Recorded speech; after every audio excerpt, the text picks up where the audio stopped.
Hola a todos, mi nombre es Rosario Ferrer Quiroz y yo soy la asesora en línea de la asignatura de Informática Administrativa Aplicada.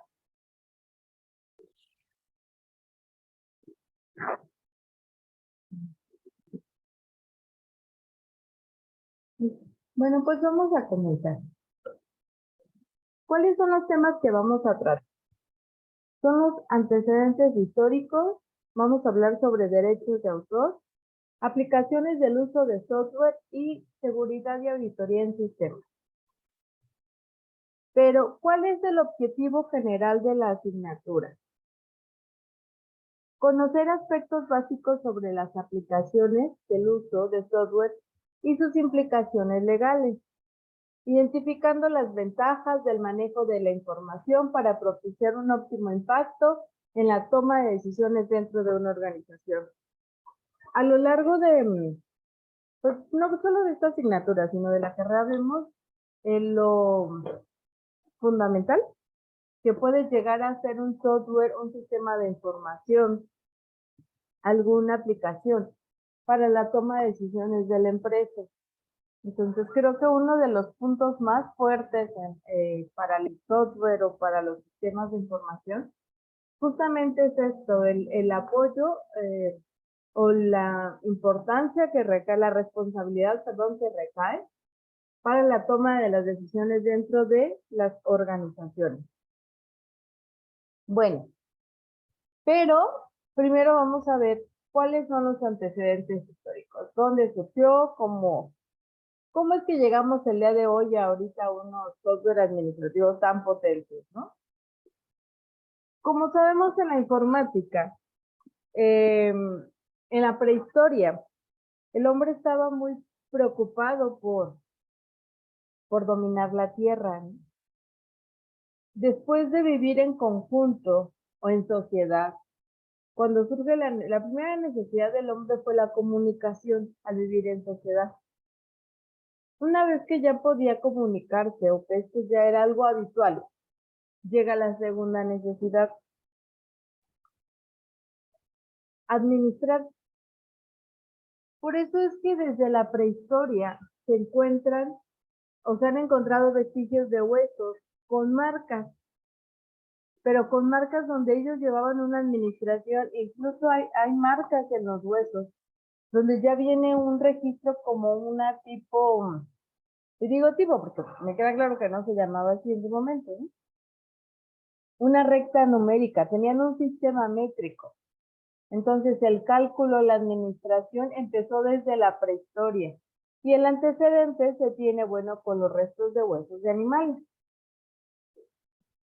Después de esto, de los restos de huesos, llegan lo que son 300 años antes de Cristo, las tablas de Salamina. Su maestra siempre les dice que son los papás del ábaco, ¿no? Digo, todos ubicamos ya, si no lo llegaron a usar, por lo menos lo ubican, lo que es un ábaco, si no ahorita se los presento. Sin embargo, las tablas de Salamina, bueno, eran pues palitos, cuentas, era algo más rústico, pero donde ya se venía manejando que la agrupación. Si recordamos aquí, pues solamente se hacían anotaciones, ¿no? Cuando llega ya a las tablas de Salamina es porque ya empiezan los conteos, porque ya empieza a hacer que las agrupaciones, para después darle pie a lo que es el cálculo. En el año de 1202, por Leonardo Fibonacci, aparece el ábaco, que consiste en una serie de alambres. Sobre cada alambre se enhebran 10 bolitas. Yo creo que todos pues si no los llegaron a usar, por lo menos lo ubican, donde servía, ¿para qué? Para hacer lo que les decía, las agrupaciones, para hacer los conteos y para algo también que, bueno, a manera personal fue para lo que más se dedicaron. ¿Por qué?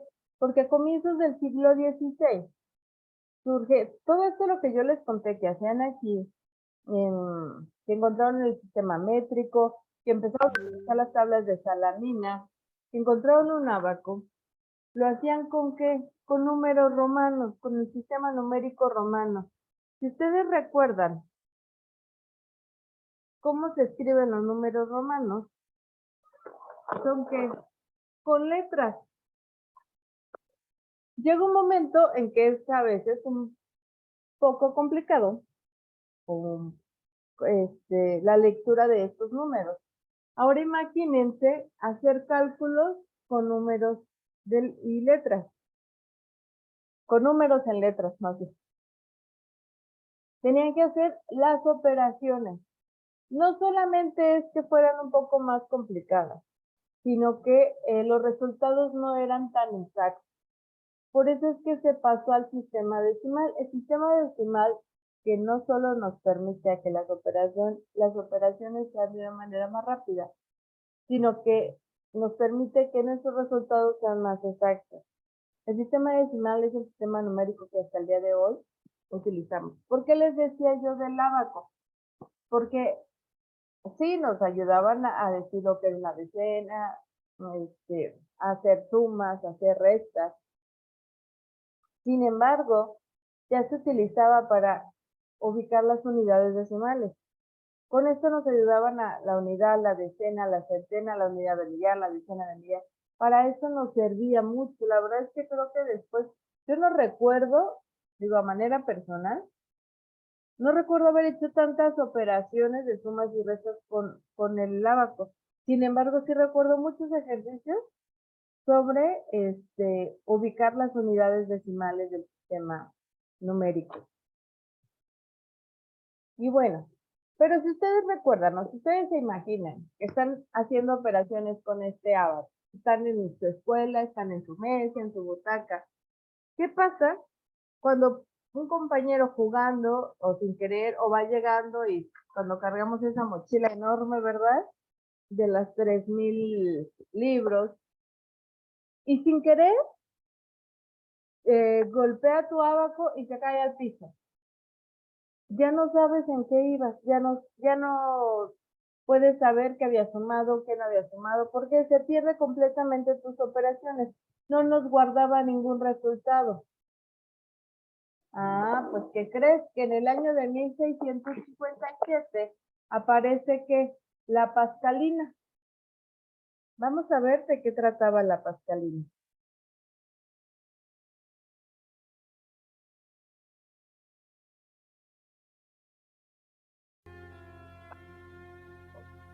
En el año 1639, la familia Pascal se muda a Rouen y con 19 años, Blaise comienza a trabajar por primera vez como inventor. Para ayudar a su padre en su trabajo de empleado de la oficina de impuestos, construye una máquina de calcular. La Pascaline era una máquina de calcular mecánica con la que podían realizarse sumas y restas. Estaba construida con 10 cilindros que se movían mediante ruedas dentadas. Cada uno de ellos reunía 2 series de números. Con ayuda de una especie de aguja se podían ajustar los números en los cilindros. Por lo tanto, si se quería calcular 5 más 7, se ajustaba 5 y se seguía girando 7 posiciones. Si el cilindro seguía rodando hasta el 9, una pieza en forma de U tomaba el cilindro de decenas adyacente y lo giraba a una posición. Ahora solo restaba leer el resultado. 12.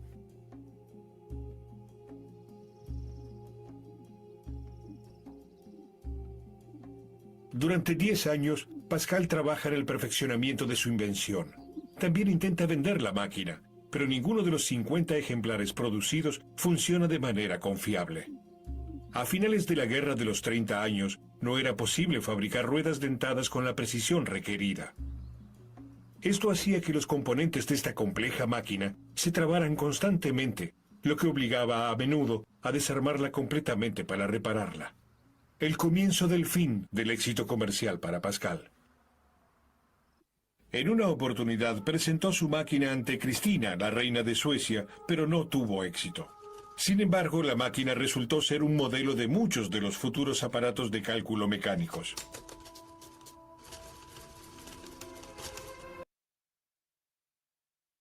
Ok, ¿por qué si no fue tan funcional?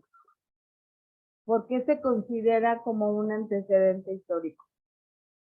porque si ustedes recuerdan, con el ábaco no me permitía reservar resultados.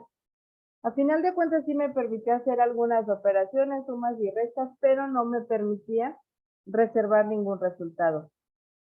La pascalina, aunque no haya sido funcional, no fue funcional porque en su tiempo conseguir las piezas no era tan sencillo. Digo, el día de hoy tenemos una calculadora tradicional y se descompone. Digo, yo no sé arreglar calculadoras, ¿no? Y es de, ay, ¿sabes qué? Digo, para sumar, restar, multiplicar, para las operaciones básicas, yo voy a la papelería y consigo una. Casi cualquier papelería tiene calculadoras y la verdad es que están en un precio muy accesible. Entonces, no es complicado cambiar el dispositivo, por así llamarlo. Sin embargo, en 1657, digo, no había las herramientas, por eso es que no eran tan precisas y se trababan constantemente, lo cual generaba la necesidad de estar desarmando y armando. Y no cualquiera tenía la capacidad intelectual o cognitiva para poder armar o ensamblar nuevamente la máquina. Solamente Blaise Pascal, entonces pues no fue por lo que no fueron exitosas esas unidades. Sin embargo, sirvió como antecedente para reservar el resultado de una operación, porque aparte si vieron ya permitía hacer multiplicaciones. El ábaco solamente me dejaba sumas y restas. Y la pascalina ya me permitía hacer multiplicaciones y reservar el resultado. Por eso es que sirve como un antecedente. Bueno, si ya tenemos el cálculo, ya las operaciones, ya las hacemos con un sistema numérico, numérico decimal que nos da resultados más exactos. Ya tenemos una máquina mecánica que nos permite reservar resultados. Ya tenemos cálculo. ¿Qué nos faltaba? Después llega el descubrimiento de la electricidad. Ahora imagínense, tener todo este conocimiento con la electricidad nos hacen un conjunto para dar la base a ¿qué? A la historia o a la generación de computadoras. Siempre me gusta recalcar que no hay una única generación, porque cada autor las va clasificando, algunos según el año de aparición, otros según la estructura física con la que contaba, porque bueno, vemos desde una que necesitaba toda una habitación, acondicionamiento especial, mantenimiento carísimo, hasta un dispositivo así, ¿no? Entonces, otros lo hacían de acuerdo a las funcionalidades o a las funciones que podía operar cada dispositivo. ¿Por qué se han aceptado todas? Porque todas van de la mano. Porque justamente cuando se da la pauta de una generación a otra, es porque ¿qué? Porque su potencia ya está al doble, porque ya es multitarea, porque ya no solamente aplica esta aplicación, digo, pero en esta tarea ya puede hacer más a la vez, ya tiene más memoria y la memoria se hace más pequeña y cada vez se hace más compacta y ya se hace más personal y se hace más portátil. Perdón, ya sea de portátil, se hace personal y así va sucediendo. Como todas son un complemento, o todas realmente, efectivamente, cuando cambian de una generación a otra, se notan todos estos cambios. Por eso es que se han aceptado, o por lo menos yo no he encontrado una bibliografía donde diga es la única generación. Algunos les digo que lo van a clasificar por año de aparición, otras por materiales por los que se utilizaban. Entonces, se aceptan todas porque todas van de la mano. Todo se considera para marcar de una a otra. Vamos a ver esto. La ciencia de la computación es relativamente nueva surge con el desarrollo de la mecánica y la industria a principios del siglo XX. Por un ratito, piensa en todo lo que puede hacer un computador. Exacto, los computadores muchas veces hacen cosas de humanos: calcular, memorizar, moverse, enviar correos, jugar. Pero para lograr esto es necesario que una persona le diga exactamente qué, cómo y cuándo hacerlo, o sea, lo programe. Si los computadores y los programas trabajan juntos, la programación en realidad se trata de dar órdenes. Pero, ¿cómo llegamos a la informática de hoy? La historia es larga, desde el ábaco hace más de 4000 años, pasando por un comerciante de textiles que, en 1800, demostró que las máquinas podían ser controladas por sistemas binarios al ordenar códigos de ceros y unos para dar instrucciones a un telar. Harta agua ha pasado bajo el puente hasta hoy. La historia es muy interesante. Detengámonos en 1936, cuando los científicos Turing y Church plantearon que una máquina era capaz de resolver cualquier problema matemático que pudiera representarse a través de un algoritmo. Esto cambió, de verdad, la historia de la humanidad, porque permitió desarrollar el primer computador, el tataratatarabuelo del computador que tú estás usando ahora. Así, basado en ese modelo, nació en Inglaterra el primer computador capaz de ejecutar programas almacenados. ¿Recuerdas qué edad tenías cuando aparecieron los smartphones y los tablets? Muy bien, pero para llegar hasta ellos se debió pasar por varias generaciones de computadores que permitieran alcanzar ese nivel de desarrollo tecnológico. La primera, en los años 50, permitía que los procesos mecánicos se convirtieran en eléctricos, ahorrando tiempo y espacio. Aquí nace el lenguaje de máquina. En ese momento nace el tataratatarabuelo de la computación moderna. La segunda generación, el tatarabuelo, aparece en los 60, con el transistor, que permitió el desarrollo de circuitos, mejorando el rendimiento de los computadores. A mediados de los 60 llega la tercera generación, con el desarrollo de los chips, que consumían menos energía y redujeron notablemente el tamaño de los computadores. El bisabuelo de tu computador seguía siendo manejado solo por ingenieros, físicos y matemáticos en las grandes compañías. La cuarta generación, en los años 70, está marcada por la aparición del microchip y el desarrollo del microprocesador que pusieron los computadores personales al alcance de todos. El abuelo de tu computador empezó a ser usado en empresas más pequeñas e incluso en las casas. La quinta generación nace entre los 80 y 90, con los sistemas operativos de interfaz gráfica y la aparición de Internet, y probablemente fue cuando tus padres tuvieron, por primera vez, un computador enfrente. Como ves, la evolución de los computadores se debe a un gran proceso de investigación para desarrollar la inteligencia artificial, para que las máquinas puedan pensar por sí mismas. Hoy deberíamos estar pasando por una sexta generación, con tu notebook, smartphone o tablet. Aunque ese cambio de generación no se ha definido con exactitud, lo que sí está claro es que ahora es el usuario, o sea tú, el que puede tomar el control de su máquina. Ya no solo somos usuarios pasivos de nuestros computadores, ahora también podemos decidir, diseñar y programar nuestras propias aplicaciones. ¿Cómo hacerlo? Bueno, simplemente podemos usar herramientas de las ciencias de la computación, una disciplina que se viene estudiando hace ya medio siglo. ¿Cuáles son sus materias? Teoría de la computación, algoritmos y estructuras de datos, metodología y lenguajes de programación, arquitectura de computadoras, software, inteligencia artificial, redes y telecomunicaciones, sistemas de bases de datos, interacción persona-computador. La computación es el pilar de la actual era de la información. Gracias a ella podemos usar Internet, saber qué contiene el genoma humano, podemos ver imágenes hechas por computadora en televisión, cine, publicidad, la animación y los videojuegos. Esta misma presentación. Incluso tienes la posibilidad de programar y crear tu propio software. Como ves, la informática es algo que se seguirá desarrollando y tú puedes ser parte de ese futuro. Aquí habla, por ejemplo, me gusta este video en especial porque creo que engloba todo, desde los componentes, las tareas que hacía cada dispositivo, cada computadora, hasta el periférico de enfrente, que es el usuario final. ¿Qué función tenía en esto? Recuerden que en las primeras computadoras era esencial, ¿no? Las tarjetas perforadas, un ser humano era quien tenía que ir por las tarjetas y cambiarlas de lugar. Una computadora por sí o una máquina no funcionaba completamente autónoma.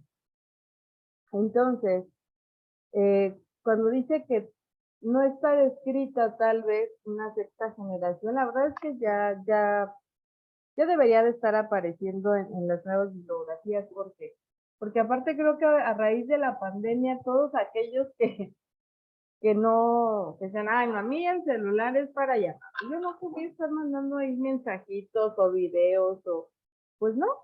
La verdad es que todos tuvimos que entrarle a las videollamadas, a compartir, a buscar aplicaciones para hacer alguna actividad laboral. Entonces, digo, hasta las pobres mamás, ¿no? Que eran independientes del celular, pues tuvieron que entrarle para mandar las tareas de los hijos y demás. Entonces, creo que todos de alguna manera nos involucramos en la tecnología. Bueno, ahora vamos a entrar un poquito a lo que son los derechos de autor. ¿Cuáles son los conceptos básicos? Dice, el derecho de autor es el reconocimiento que hace el Estado a favor de todo creador de obras literarias y artísticas previstas en el artículo 13 de la Ley Federal de Derecho de Autor, en virtud del cual otorga su protección para que el autor goce de prerrogativas y privilegios exclusivos de carácter personal y patrimonial. Los primeros integran el llamado derecho moral y los segundos el patrimonial. ¿Por qué es importante los derechos de autor? ¿Por qué es importante los derechos del uso del software? Tenemos software de libre uso, tenemos software de licencia que tenemos que pagar para poder usarlo.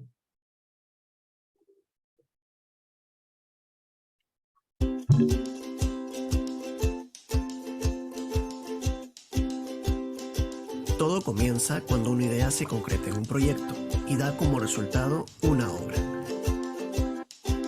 La obra es toda creación intelectual y original que puede ser expresada en cualquier forma conocida o por conocerse. El autor y la obra están íntimamente vinculados y al ser esta una creación que refleja la personalidad de su autor, nos preocupamos por protegerla de usos no autorizados por parte de terceras personas. Como autores de una obra, tenemos derechos que nos protegen. Entre ellos, tenemos a los derechos patrimoniales y los derechos morales. Toquemos a fondo qué significa e incluyen cada uno. Los derechos patrimoniales son los derechos exclusivos que le permiten al autor beneficiarse económicamente de sus obras. Entre los derechos patrimoniales tenemos los siguientes derechos: derechos de reproducción, comunicación pública, distribución y transformación de la obra, siendo el autor el único que puede autorizar o prohibir que esto suceda. Estos derechos son temporales, porque dura toda la vida del autor más 70 años después de su muerte. Son transmisibles porque se pueden licenciar o transferir, y son renunciables porque el autor puede decidir no gozar de estos derechos. En cambio, los derechos morales son los que están vinculados con la personalidad del autor, y por ello son derechos irrenunciables, no son negociables y deben respetarse siempre, incluso después de su muerte. Entre los derechos morales tenemos el derecho de paternidad, que es el derecho del autor a que se le reconozca como el creador de su obra. Derecho de divulgación, es el derecho del autor a que se respete el cómo, cuándo y dónde se difundirá su obra o de lo contrario no darla a conocer. Derecho a la integridad, es el derecho del autor a que su obra no sea deformada, mutilada, modificada o destruida. Recuerda que el autor de una obra puede licenciar o transferir cualquiera de sus derechos patrimoniales, no sus derechos morales. También existe un servicio brindado por el Indecopi, que es el registro de obras que certifican la existencia y autoría de su creación.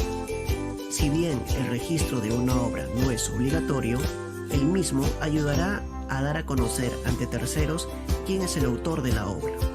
Esta información es aplicable para todas las industrias creativas y como sé que quieres saber más, te hablaré de algunas variantes y especificaciones según la industria a la que perteneces.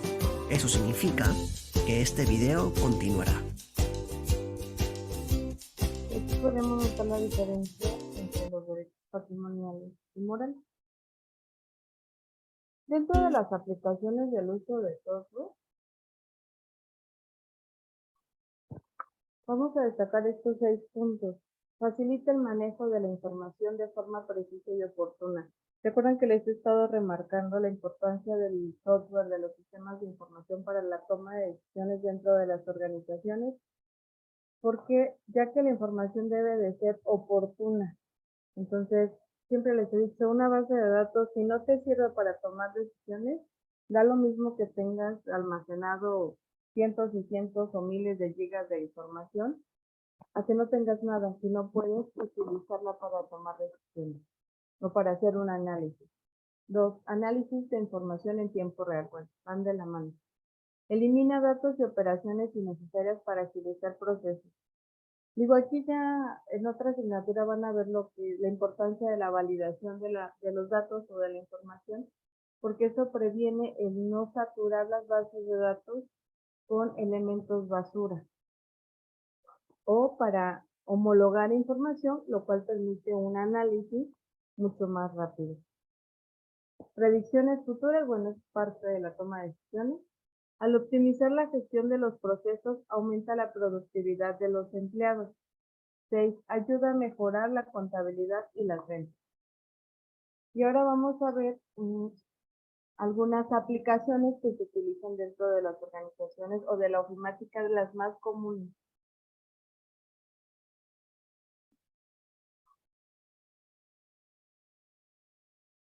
Software, que es el software de aplicaciones. Recuerden que este video es parte de una serie de videos que estoy haciendo y si quieren ver todos estos videos, se los dejo aquí en un link. Bueno, el software de aplicación es el conjunto de programas escrito por empresas o usuarios individuales o en equipo que instruyen a la computadora para ejecutar una tarea específica. Y bueno, el software de aplicación tiene el objetivo de asistir y ayudar a un usuario de una computadora para ejecutar tareas específicas. Y voy a poner varios ejemplos de software de aplicaciones. El más común es el procesamiento de texto y en inglés lo podemos encontrar como Word Processing. Y algunos ejemplos comunes de este tipo de software de aplicación es Word y WordPerfect. Este tipo de software de procesamiento de texto nos permite modificar el texto en cuanto a sus características como grosor, tamaño, tipografía, entre otros. Y bueno, otro tipo de software de aplicación son las hojas de cálculo y los softwares de aplicación más típicas de esta categoría es Excel y Lotus 123. Las hojas de cálculo ayudan a automatizar las tareas tediosas o repetitivas de los cálculos matemáticos y estadísticos y también a generar diagramas y gráficos. Y otro software de aplicación muy común es el software de presentaciones visuales. Y dentro de estas presentaciones visuales, el software de aplicación más común es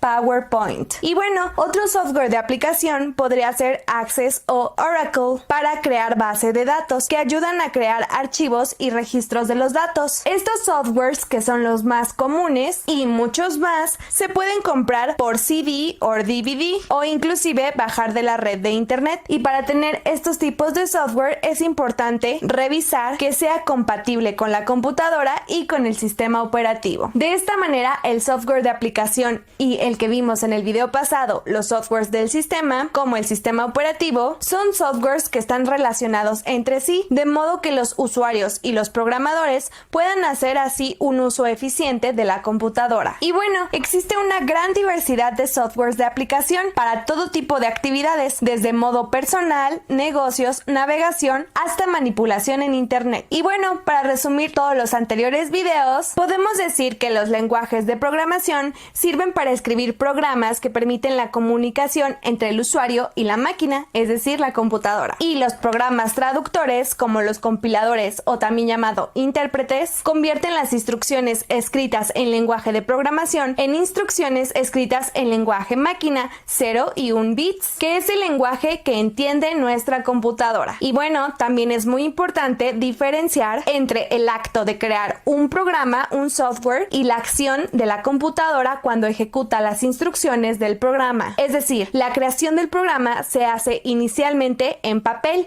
y después se introduce a la computadora y se convierte en lenguaje entendible por la computadora. Y la ejecución de software de aplicación requiere una entrada de datos al programa y así con una entrada de datos obtenemos una salida de resultados. Espero toda esta serie de videos les haya servido y les haya gustado. Son las más utilizadas el procesamiento de texto, las hojas de cálculo y las presentaciones visuales. Algunos también ya consideran el sistema manejador de base de datos, que si nos vamos aquí por la licencia de Windows, tenemos la de Office, perdón, es la de Access. Y bueno, para concluir, sobre la seguridad y auditoría en sistemas es importante considerar unos puntos cuando se lleva una auditoría de seguridad en sistemas.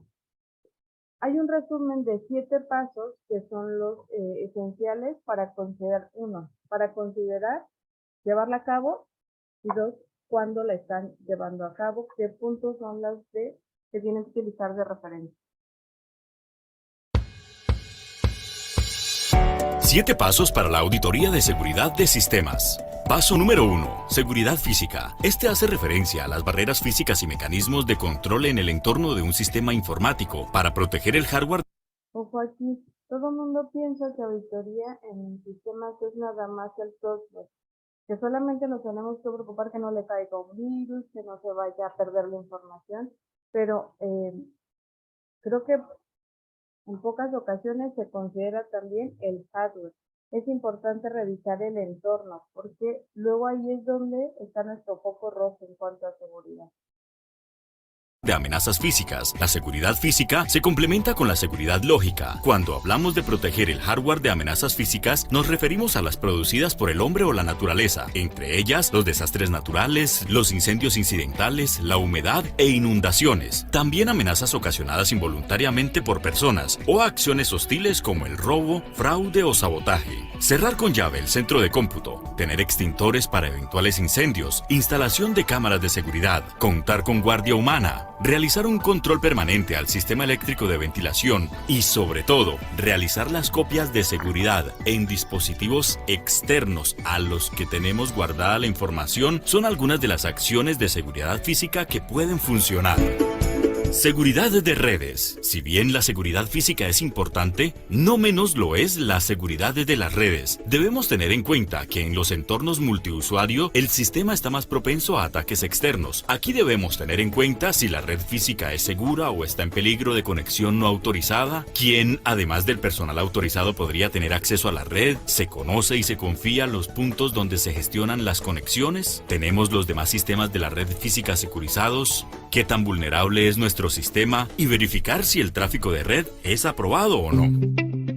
Protocolos de servicio. El protocolo de servicio consiste en la elaboración de una lista de chequeo de auditoría en el que se analice todo el software instalado en las máquinas, versiones de los programas, si están licenciados o no, si se cuenta con antivirus o no, y al final entregar las conclusiones y sugerencias acorde al resultado arrojado de la lista de chequeo. Las conclusiones ayudan a que se tomen las recomendaciones correctivas o preventivas. Si llegase a suceder algo, será un soporte que blindará al auditor.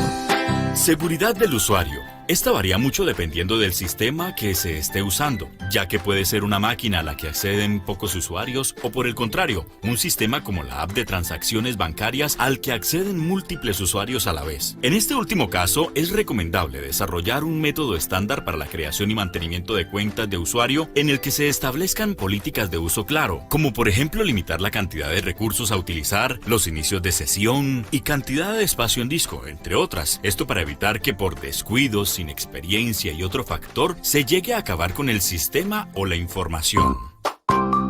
Almacenamiento de datos de seguridad. ¿Dónde se almacena? ¿Cómo se almacena? ¿Qué tanta cantidad de espacio se tiene? Esto es importante conocerlo para evitar la pérdida de este activo valioso por la inyección de virus mediante la inserción de dispositivos externos como memorias USB u otros. Contraseñas. En muchos casos es común encontrar contraseñas muy frágiles, como por ejemplo el nombre de la persona seguida de la fecha de nacimiento, el nombre de los hijos, de la esposa, el esposo, el nombre del perro o del gato. Y esto representa un riesgo elevado de vulneración en cualquier sistema. Aquí es importante que se siga al pie de la letra las recomendaciones para la elaboración de las contraseñas con la que cuente la empresa, o en el caso de que no se cuente, que se establezca un método a criterio del auditor, pero que se mantenga siempre, porque muchas veces la pereza nos gana y terminamos haciendo caso omiso a las recomendaciones y después perdemos. Administración del sistema. Aquí el administrador de la información, en este caso el administrador de la base de datos, debe mirar constantemente si se presenta algún tipo de anomalía en la misma o si se han presentado algunas vulnerabilidades. Esto en cuanto a la base de datos. Pero si es en el servidor, pues es recomendable mirar los visores de sucesos con los que éste cuenta. Todo con el único fin de evitar la pérdida de información. Dos fortalezas que podemos rescatar de este video es una, los respaldos. Los respaldos son importantes, siempre tener un lugar donde se haya almacenado la información que esté generando la empresa, la organización, para poder restaurarla en cualquier momento y que sea independiente al dispositivo que se usa. Dos, los privilegios de los usuarios. No es necesario que todas las personas que accedan a la red entren con el mismo permiso, porque tenemos personas que por error pueden borrar alguna configuración sin necesidad de que eso pase. Podemos limitar su uso simplemente a sus aplicaciones para que puedan desarrollar su función dentro de la empresa. Y tenemos a las personas con los privilegios de administrador, porque es parte de las actividades que les pide definir varios tipos de usuarios. Podemos los usuarios invitados, que pueden hacer uso de todo el dispositivo, pero solamente como un usuario final. Y los usuarios como administrador, que eso sí puede cambiar alguna configuración. Creo que eso puede salvar mucho. Dice, la necesidad de una auditoría de sistemas. La auditoría informática está directamente relacionada con la complejidad de la organización, la cual se puede medir principalmente con base a su tamaño y a la cantidad de información que maneja. Algunas situaciones que justificarían la realización de una auditoría de sistemas: el crecimiento de una organización. No es lo mismo cuando una empresa va empezando con 5 o 10 años, y más que con una empresa exitosa, que la información incrementa, sus transacciones incrementan. Entonces necesitaría una auditoría para ver si es conveniente mantenerse con el mismo sistema o cambiarlo.